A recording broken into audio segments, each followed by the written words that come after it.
es la comunicación intraauricular. La comunicación intraauricular, que es junto a la aorta bicúspide, la cardiopatía congénita más frecuente. La más frecuente. La no cianosante, ¿eh? Nos referimos a las no cianosantes. Aorta bicúspide, comunicación intraauricular y comunicación interventricular son las más frecuentes, pero las dos primeras son las que encabezan la frecuencia de incidencia de estas cardiopatías no cianosantes. Y aquí hay un bonito resumen. Aquí está el ventrículo izquierdo. Vean cómo se abre la mitral, muy bonita esta diapositiva. Esta diapositiva me costaron hacer.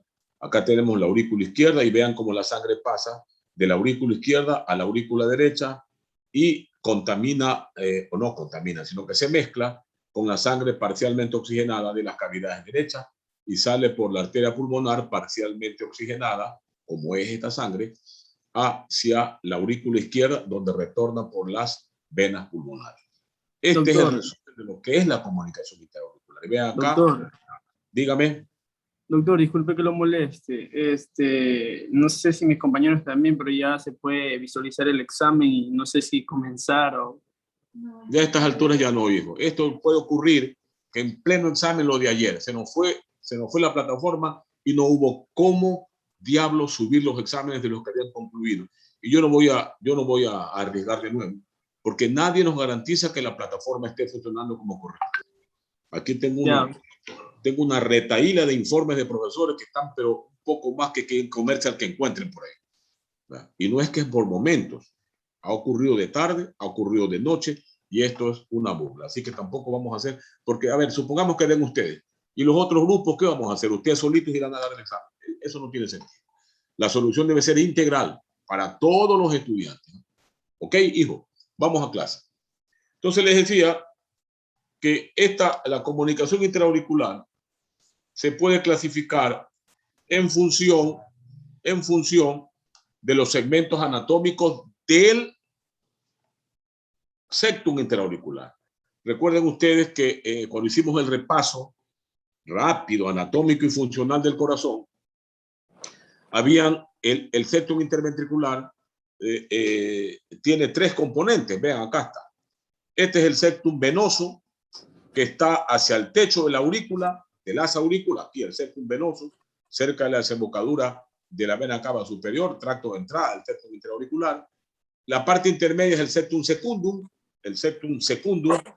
aquí intermedio, recuerdan, donde embriológicamente está la fosa oval, recuerdan, ¿verdad? Con la membrana oval.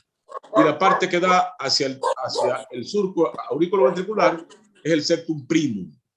Por lo tanto, la comunicación intraauricular, que es un defecto de cualquiera de estos segmentos anatómicos, se clasifica en función del sitio donde esté el defecto. La más frecuente es la comunicación intraauricular. Perdónenme un segundito, por favor. La más frecuente es el ostium secundum, el tipo SIA ostium secundum, es decir, cuando compromete la parte media del septum intraauricular, donde anatómicamente, embriológicamente se encontraba el foramen oval.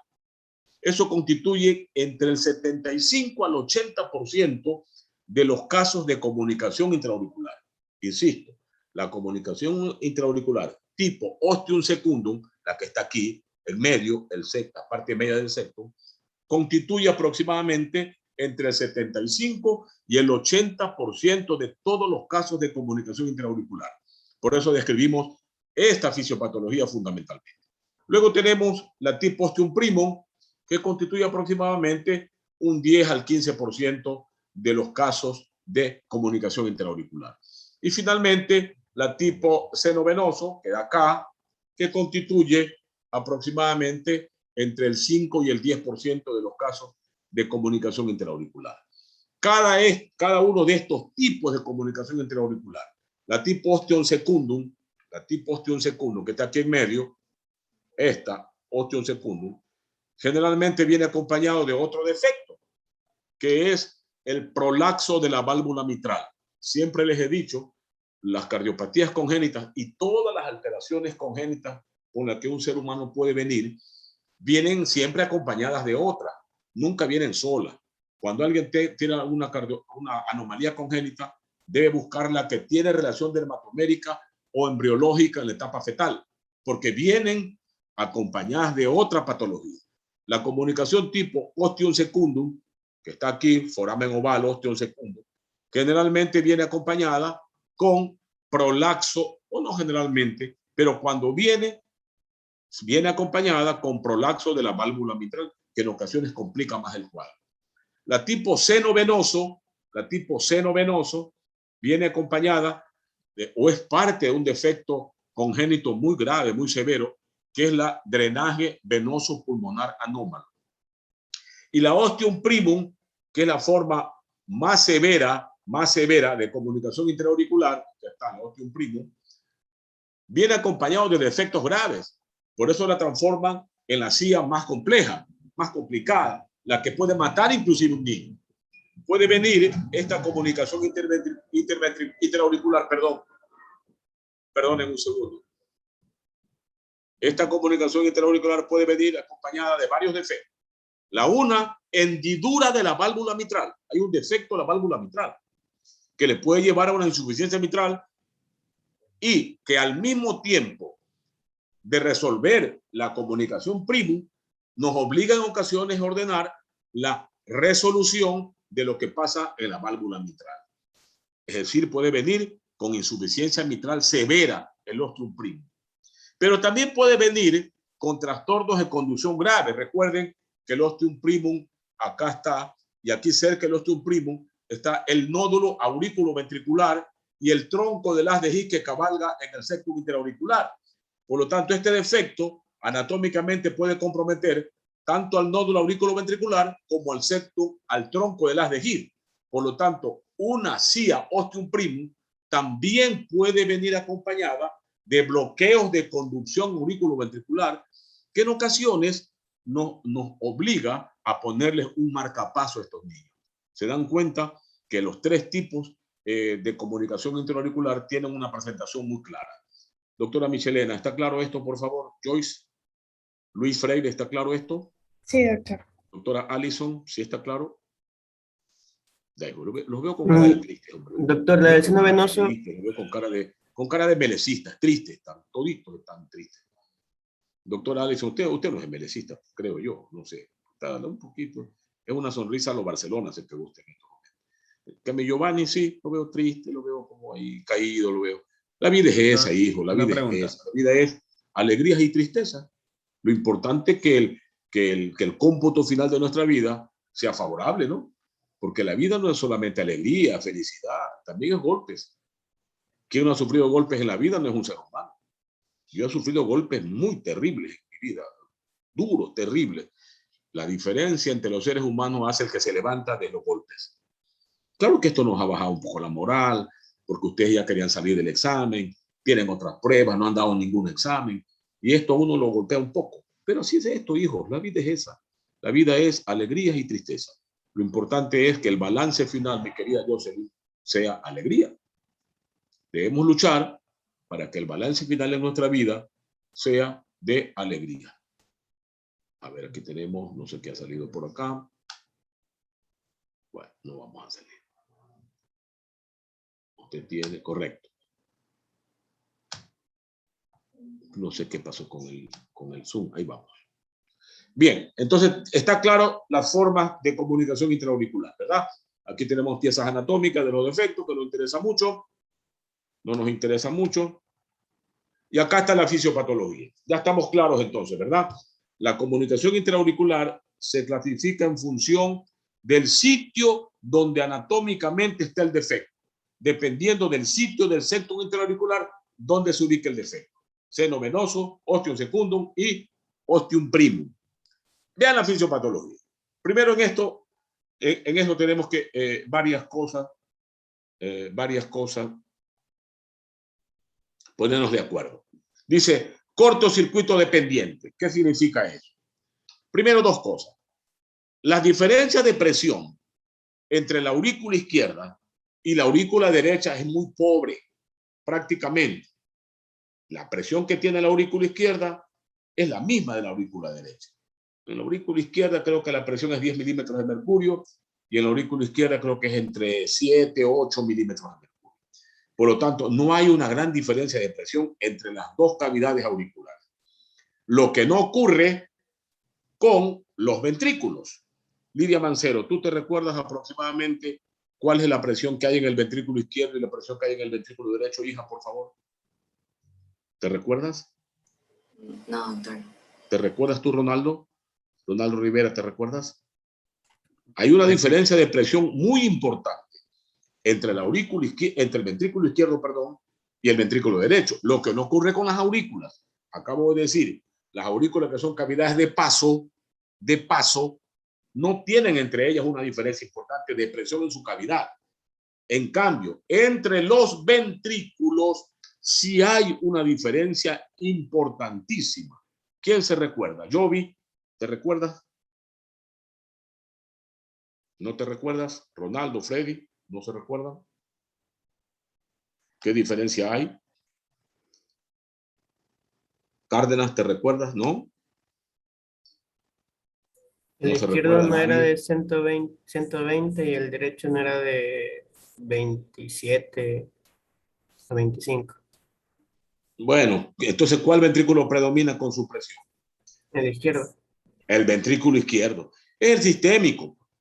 Por lo tanto, en el ventrículo izquierdo puede haber una presión, la que nos tomamos nosotros en la presión con un brazalete. Podemos estar, por decir algo, en 100 milímetros de mercurio. En cambio, el ventrículo derecho no pasa de 30 a 40 milímetros de mercurio. No pasa de 30.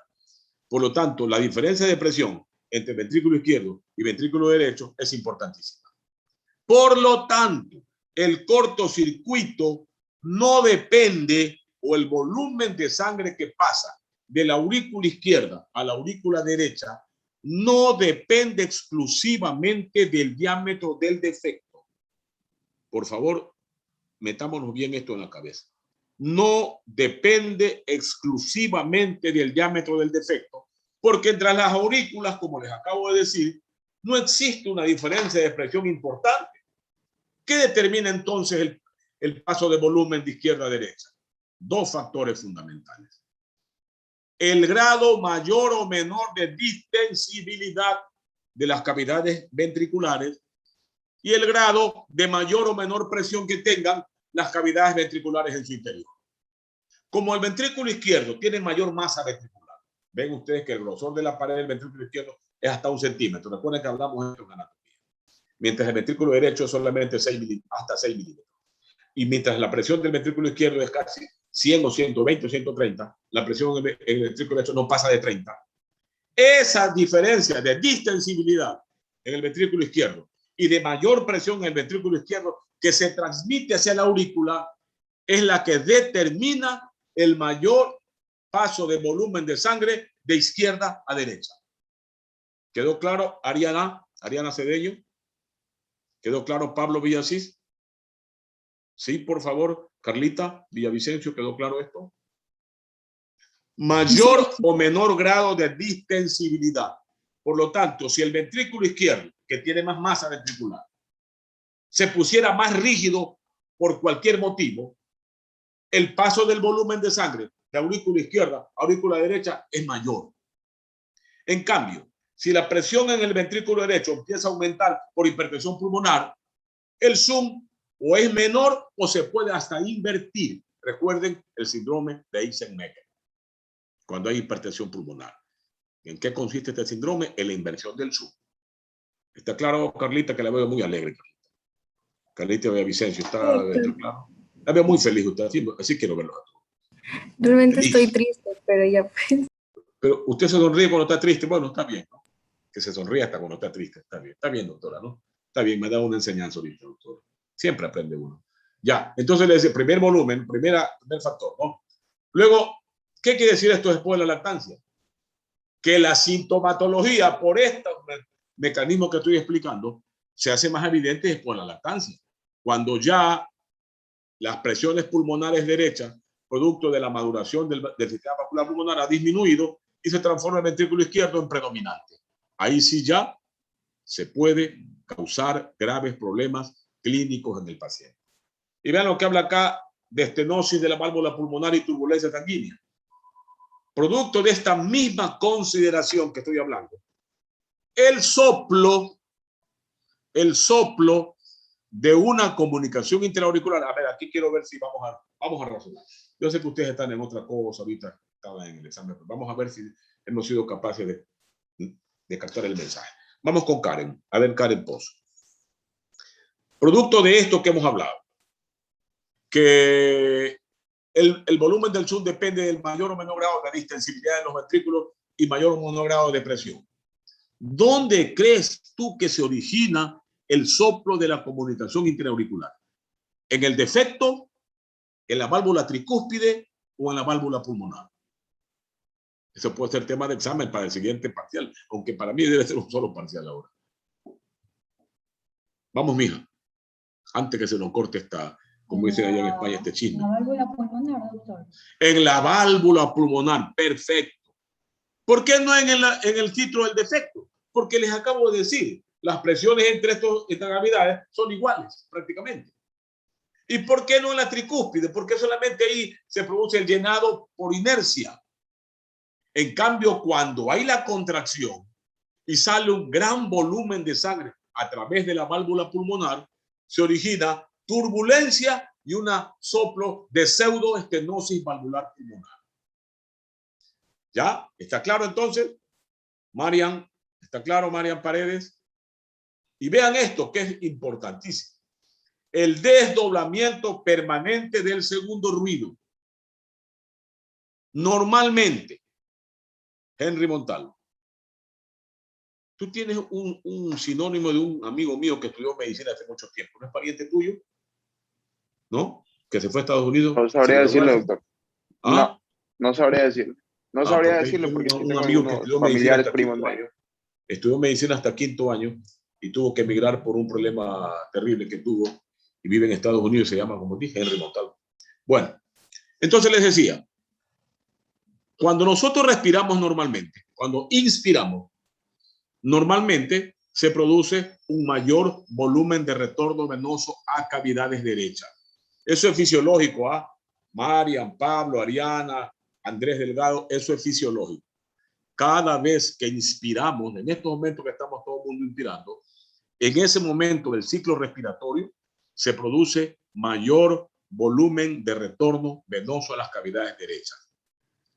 Y eso hace que el componente pulmonar del segundo ruido se separe durante la inspiración normalmente, pero es tan imperceptible y tan poco comprobable fisiológicamente ese hecho que no se lo ausculta nunca. Es decir, el desdoblamiento fisiológico durante la inspiración del segundo ruido cardíaco es imperceptible, inaudible, no se lo ausculta jamás. Pero en una comunicación intraauricular, como la sobrecarga de volumen es permanente, ya se va a terminar, creo, doctor. Bueno, si se nos interrumpe esto, nos conectamos de nuevo. Esperemos hasta que se nos interrumpa y nos conectamos de nuevo. Ya está, estamos terminando, Camilo. Vamos, creo que nos queda. Está sin límite de tiempo, doctor. ¿Ya lo pusiste? Cada 40 minutos. Ya mismo nos conectamos de nuevo, ¿no? No, ya. O ya los tenemos largos. Ya, gracias. Entonces les decía, mientras que la comunicación intraauricular, el flujo de sangre de aurícula izquierda hacia cabeza derecha es permanente, tanto en inspiración como en expiración, el desdoblamiento del segundo ruido es permanente.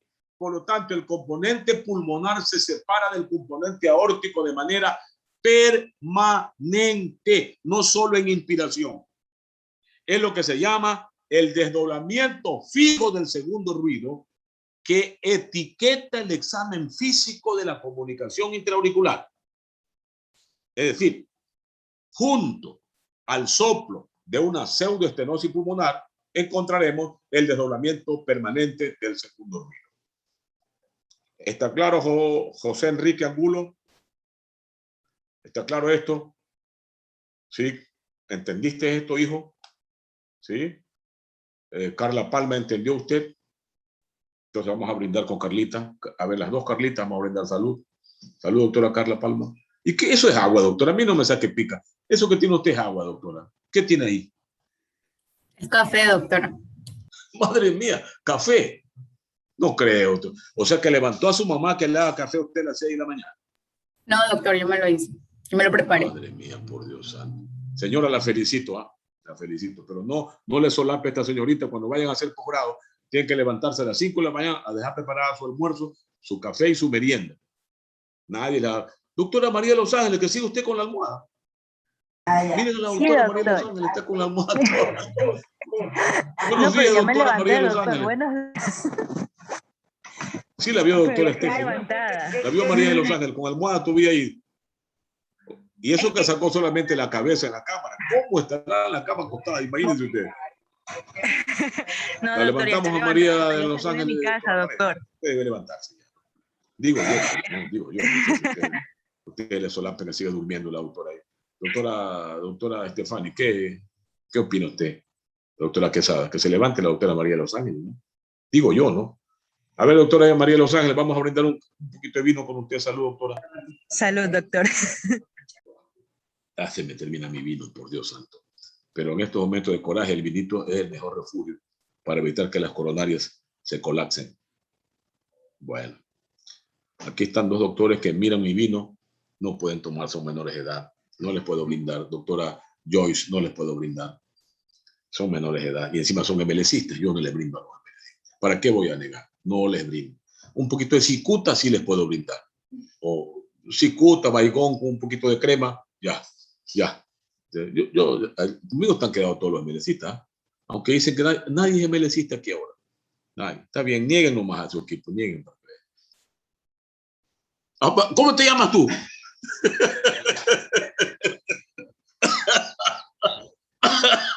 Madre mía, una voz de ultratumba fue doctora Joyce ahí.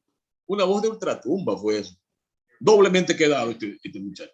Bueno, vamos adelante. Madre mía. Bueno, seguimos. Al mal tiempo, buena cara. Vamos a seguir con nuestra clase.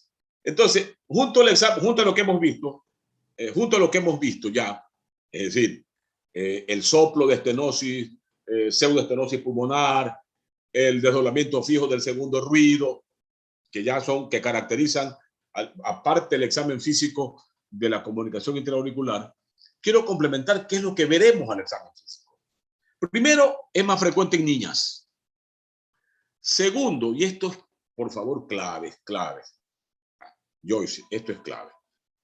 Todos los niños, y esto es un axioma en cardiología, cuando usted escuche un soplo, Joyce, por favor, José Enrique, Ámbar, que está por acá, Héctor, Estefan, cuando ustedes oculten un soplo y observen que el desarrollo del niño en el cual ustedes ocultan el soplo no es el adecuado, es decir, el desarrollo morfológico, pondoestatural, no corresponde al biológico y cronológico, dice la mamá. ¿Cuántos años tiene? 8 años, doctor, y parece que tuviera 3. A eso se refiere al hipodesarrollo. Un soplo en un niño con hipodesarrollo pondoestatural, no acorde con su edad biológica y cronológica, ese soplo seguro que es un soplo orgánico. Algo tiene en su corazón que está impidiendo su desarrollo morfológico adecuado. Pero si escuchan un soplo que usted no lo ubica por dónde diablo está, y el niño tiene un desarrollo morfológico normal, seguro que ese soplo no es orgánico, sino solamente inocente. ¿Está claro, Carlita Villavicencio? Por favor, esto es axioma en cardiología. Y axioma quiere decir indiscutible. ¿Sí o no, Joyce? Indiscutible. No hay nada que dudar. Por lo tanto, en una niña que viene con una comunicación intraauricular y está con un soplo que usted no sabe qué diablo es, y la observa que tiene lo que se llama el aspecto grácil. El aspecto grácil significa como débil, como enclenque, como malnutrido, es decir, se lo nota grácil, frágil. No quiere decir gracioso aspecto grácil, quiere decir frágil. Y junto a ese aspecto morfológico de hipodesarrollo, nos encontramos con un soplo sistólico en el sitio del meso que se irradia siguiendo la dirección de la arteria pulmonar hacia la clavícula izquierda y la base del pulmón. Tenemos la obligación de pensar que esa niña, tiene posiblemente una comunicación interauricular. ¿Quedó claro, Luis Freire? ¿Sí? Luis Freire tiene ojeras, se amaneció estudiando, Freire, qué pena. Que se amaneció hasta las 4 de la mañana. Bien, Freire, te has ganado un... Mi maestro de medicina interna nos medía las ojeras cuando teníamos examen. La nota era de conformidad con las ojeras. Qué perverso que era el maestro, pero qué maestrazo que era. Mi maestro de medicina interna, el profesor Ramón Núquez Macías, como tenía fama de que hacía estudiar, pero hasta el extremo, todo el mundo se le cambiaba. Ya en esa época nos quedamos con él solo 7 alumnos. ¿Sabe lo que hacía la primera clase? Ponía nuestros nombres. Camilo Morán Rivas. A ver, tienes Camilo 6, Morán 3, 8 letras, Rivas 3 más. Tienes 11 letras. Por cada buena que tengas, te borro una letra. Por cada mala que tengas, te aumento una letra de tu número. Si alcanzas a borrarla, estás pasado. Decía. Y el que no borra su nombre está quedado conmigo. Imagínense, nos desesperaban por dar lección con él. Había un amigo chileno que tenía un nombre de esos universales y el apellido tenía como 40 letras. Y este maestro Ramón Núquez, que era un perverso de eso. Qué manera de disfrutar. No le tomaba lección para dejarlo de año. Desde el primer día le cayó mal a este pobre muchacho, que era un caballerito. Me acuerdo en una ocasión le manda a preparar seminario de equilibrio y ácido básico. Un seminario. Y el chileno llegó internado, repartió café a todos los asistentes. Bueno, y el profesor Duque se pone a leer el vistazo cuando estaba dando su seminario chileno. Termina el seminario, estás quedado, le dijo, pero sin haberlo ni escuchado. Y nosotros, por amor de Dios, doctor, ha dado un buen seminario. Y por aquí estuvo el chileno hace poco, se reía cuando se acuerda de él. Tuvimos que cogerlo en el aire al chileno porque nos quería ahorcar a todos. Entonces, pero era de su forma de ser, pero era un brillante maestro. ¿Sabe cuántas horas de clase teníamos con él? Desde las 8 de la mañana hasta la 1 de la tarde. 5 horas de clase con él. Comenzamos a pasar visita en la emergencia, que era jefe de emergencia. Pasamos visita en su sala, que era jefe de la sala San Gabriel. Y de ahí nos cogíamos con la clase. Se sabía de memoria Cecil, Farrera y Harrison. Todo medicina interna se sabía. Era una biblioteca ambulante. El examen ponía 150 preguntas y nos llevaba engrapada a cada uno. Como éramos solo 7 alumnos, más o menos cada examen era como de 7 hojas. Imagine usted. Y decía, se iba desde la puerta del aula, hagan el examen, farsantes, y se reía, qué perverso. ¿Quién le iba a decir a Nayo si estaba con 150 preguntas ahí? Y ni sabíamos de dónde la sacaba. El que le pasaba con 9 ya, yo le saqué 9.25 y me queda mirando en plena clase. ¿Qué hiciste conmigo, farsante? Me dice. ¿De dónde me sacaste 9.25? Imagínese usted. Pero ¿cuánto aprendí con ese profesor? Claro que no es el estilo correcto, ¿no? De tratar así a los estudiantes, ni manejarlos al miedo, porque la clase debe ser alegre o deja de ser clase. Pero nos obligó a estudiar tanto que, se lo juro, hasta ahora me acuerdo los síndromes que él nos hacía aprender de memoria, que dice cuánto, síndrome de esclerosis múltiple, la tríada de Charcot, hasta ahora de memoria, porque había que estudiar para ir con él. Pues. Como éramos poquitos, nos tomaba 3 y 4 y 5 veces la lección diaria, nadie podía hacerse a un lado. Aprendí medicina interna, lo que no aprendí nunca cuando me dieron mi cátedra de medicina interna. Pero bueno, así es que estudiar, jóvenes. Solo el sacrificio conduce a victoria. Solo el sacrificio conduce a victoria. Toma apunte, José Enrique. Solo el sacrificio conduce a victoria. La holgazanería, la vagancia, solo nos lleva al precipicio. Por favor, queridos estudiantes, esta es una verdad de vida. Es un axioma de vida. Te lo voy a repetir, José Angulo, a Carlita, a Marian, a Luis. Solo el sacrificio conduce a victoria. Ningún triunfo viene gratis. La holgazanería, la sinvergüencería, la deshonestidad solo conduce al precipicio. Por favor, no se expongan a ir al precipicio. Sacrificen ahora que están jóvenes. Cuando uno tiene la edad de ustedes, uno no se enferma de nada, ni de gripe. Y si se enferma, no le pasa nada. A la edad de ustedes, uno es como de caucho, no siente nada. A mi edad, si uno no se levanta con un dolor es porque está muerto, doctora Mari. Algo le duele, doctora Carlita. Algo nos duele. porque esa es la ley de la biología. Tengo una edad biológica muy mayor porque yo me levanto todos los días con dolor. Es la excepción a la regla biológica de la doctora Carlita. Tome apunte, doctora María Paredes. Ya, debe tener ella, qué sé yo, pues no será una artritis gotosa, yo qué sé qué será, pues, un lupus eritematoso sistémico. ¿Qué trae la doctora? A ver, diagnóstico, Héctor Morales. A ver, cuéntele aquí su cuadro clínico al profesor Morales, que va a ser un internista de sección. Vamos, doctora Carlita, ¿qué es nomás siente?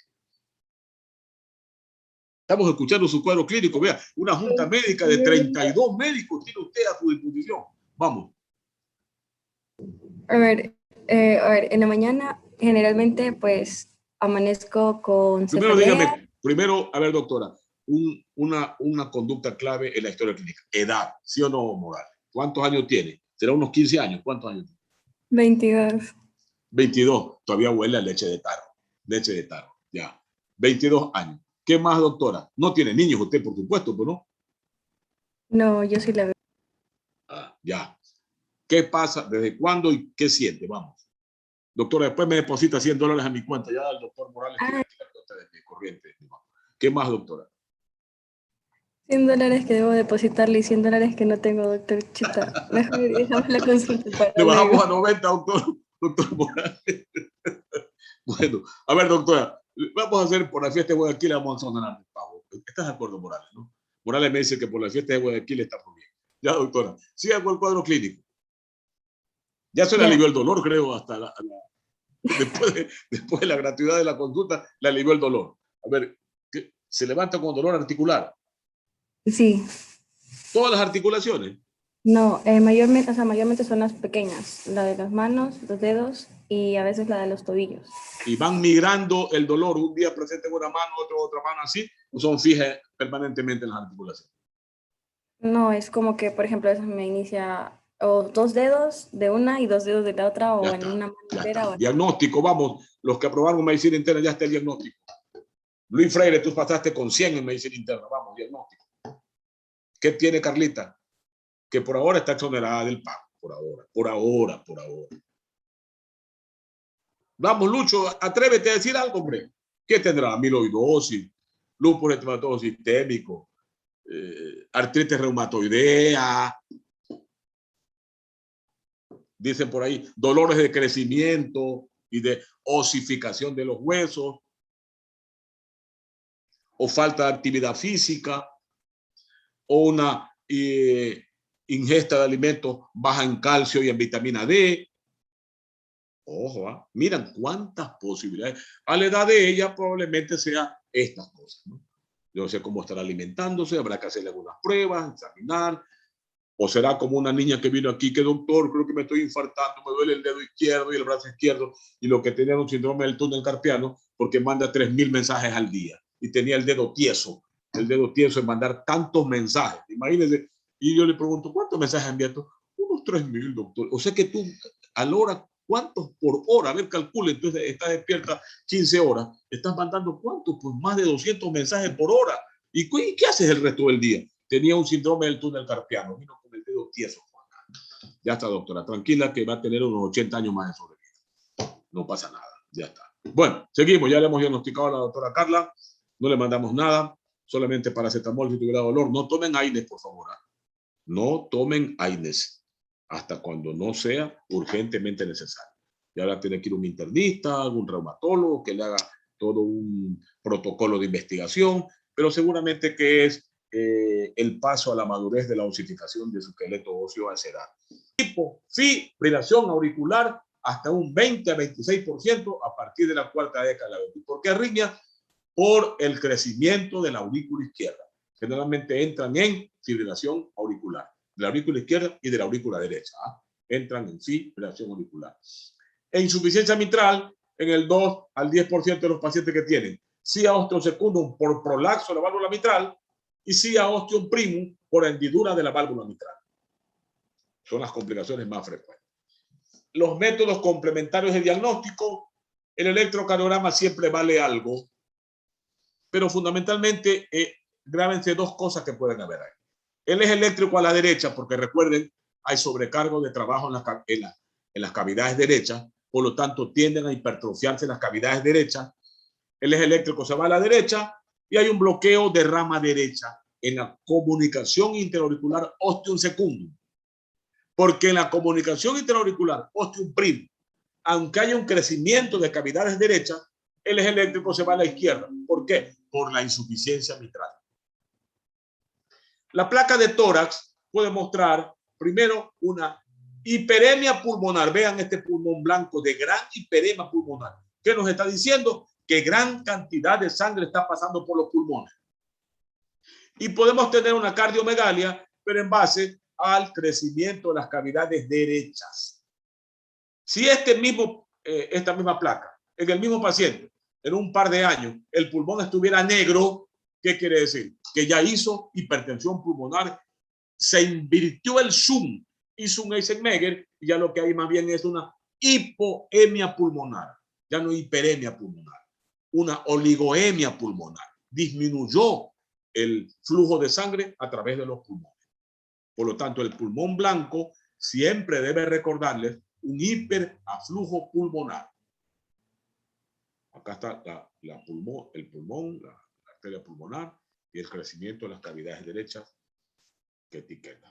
El ecocardiograma Doppler color es un examen muy importante de diagnóstico clínico y diagnóstico complementario, perdón, en los pacientes que sospechamos tienen comunicación intraauricular. Vean más aún el eco transesofágico. Aquí hay que hacerle obligatoriamente un eco transesofágico que nos permite ver con tanta claridad. Vean esto, la aurícula izquierda, acá está la aurícula derecha y vean el defecto tipo ostium secundum. ¿Qué nos permite el ecocardiograma Doppler color transtorácico o transesofágico mejor? Primero, ver la orientación del circuito, que es clave. Si sigue siendo izquierda-derecha o ya se invirtió de derecha a izquierda. Porque cuando hay un Eisenmenger ya es inoperable el cuadro. Entonces, seguimos viendo a través del Doppler la orientación del cortocircuito y también la amplitud del tamaño y otra cosa muy clave, ya esto se lo observa con el eco transesofágico. Las características del borde del defecto, eso es clave. ¿Por qué las características del borde del defecto es clave? Porque de conformidad con los bordes que tenga la silla, se le puede poner, se lo puede cerrar con una endoprótesis o va a cirugía. Y también para determinar el tamaño del orificio, porque cuando el orificio es de moderado tamaño para abajo, el 100% actualmente de las ostium secundum se cierran con intervencionismo, colocándole un amplas en el defecto. Porque cuando el defecto es mayor, es de moderado para arriba, se ha hecho 0,8 milímetros para arriba, el tratamiento todavía debe ser quirúrgico. Y si los bordes del defecto son muy delgados, donde no se va a anclar la endoprótesis, pasa también a cirugía, aunque sea de menor diámetro que de moderado. Por lo tanto, el ecodoppler es fundamental, pero nadie va ni a cirugía ni a intervencionismo terapéutico si no se le hace, por lo tanto, un cateterismo cardíaco para valorar exactamente las presiones y cuantificar el cortocircuito y el salto oximétrico de la sangre de cavidades derechas hacia cavidades izquierdas. Por lo tanto, aquí sí es obligatorio el estudio hemodinámico de los niños que tienen una comunicación intraauricular. Vean acá el tratamiento.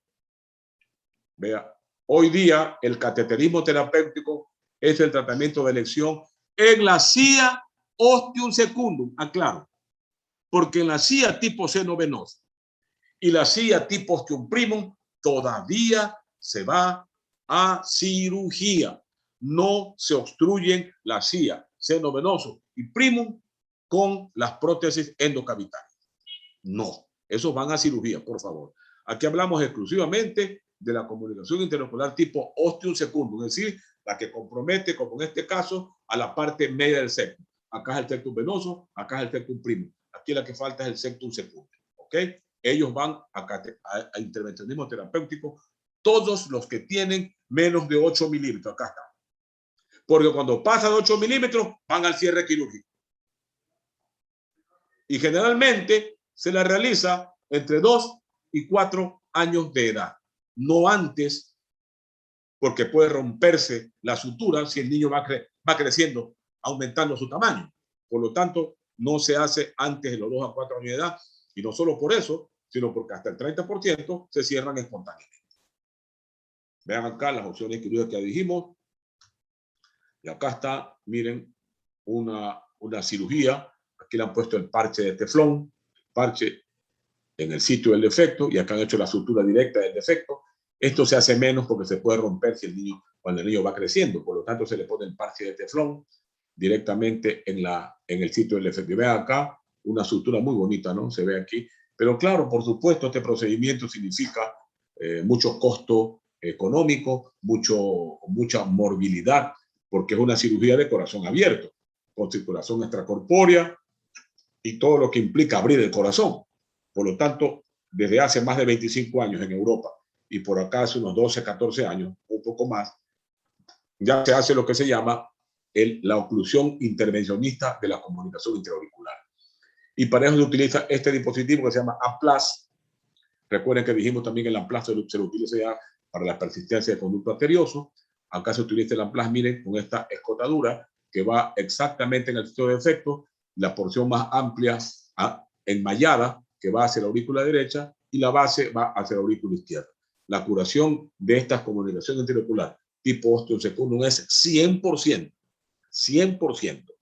No hay absolutamente ninguna, cuando escogemos bien el número del Amplas y cuando hacemos un correcto estudio del borde de la CIA, porque si le ponemos un Amplas en bordes malos, se puede salir la prótesis endocavitaria y quedar dando vueltas por ahí en las cavidades del corazón.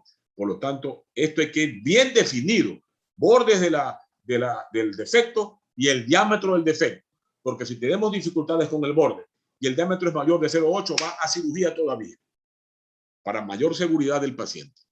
¿Ok? Bien, ¿alguna pregunta, jóvenes? Ojalá que esto se resuelva y la próxima semana podemos dar el examen. Ojalá que sea así, ojalá. Yo, conociendo a esta gente que son ineptos, tengo dudas. Si no hay, ya los conozco, me parecen pito de avión o árbitros de lucha libre que nadie les hace caso. Ya. Tengo miedo. Si no hay examen, veremos 2 temas la próxima clase. Veremos comunicación intraauricular e interventricular y veremos síncope para ir ganando tiempo. ¿Eh? Pero si hay examen, por lo menos veremos después del examen comunicación interventricular para que no perder más clases, por favor. Yo me preocupo es que ustedes se queden sin clases dentro del poco tiempo que tenemos para dar clases. ¿Ok? ¿Alguna pregunta?